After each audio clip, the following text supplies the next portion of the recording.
take it back a little bit, and then I'm going to rewind and fast forward a little bit too. Efe Ajagba, you had Efe with you some time ago, and I remember, I think it was maybe 2018 or 19, you said that by 2021, Efe would be a world champion. How do you feel about that statement now? Well, he's not with me now, so definitely not. His career is stalled right now. Yeah, so, I mean, obviously he's got some physical attributes. Do you think that he may not be a champion now because your strategy is not behind him, the X's and O's, or is it just his mind overall? Well, it's not just my strategy. At the time, he had a great manager and he had a great promoter behind him. And, it takes a team if that's what you're going to have with you. And once you have a team with you and everybody has the same goal, it makes it so much easier for the fighter.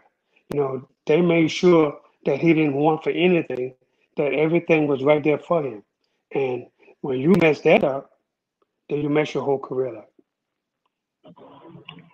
Yeah, got it.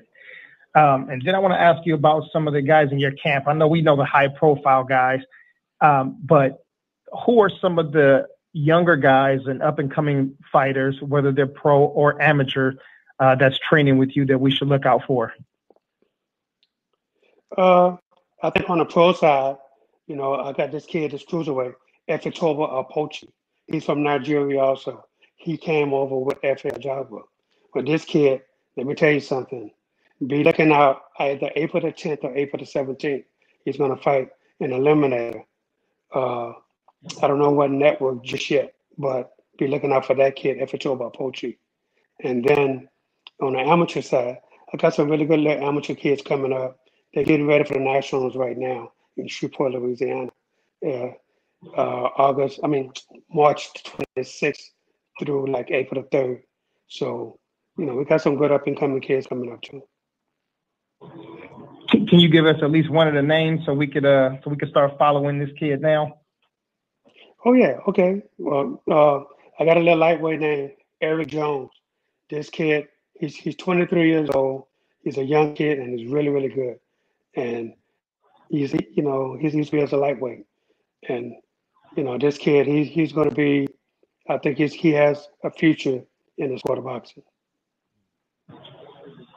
Okay.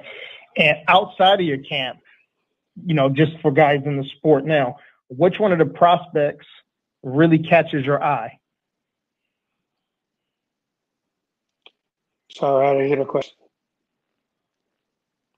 Can you repeat that to him, Fred? What prospect catches your eye outside of your camp? Young prospect. Oh man. You talking about that's already pro or amateur? Sure, pro. Try both if you don't mind. Pro?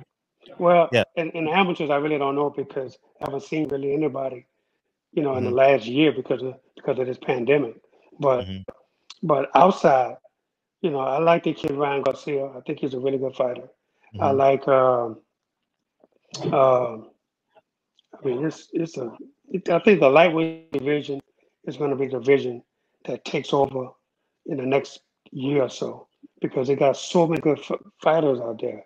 This kid Virgil Ortiz is a really, really good fighter also, and my man from Philadelphia, that kid Javon Ennis, he is a really, really good fighter.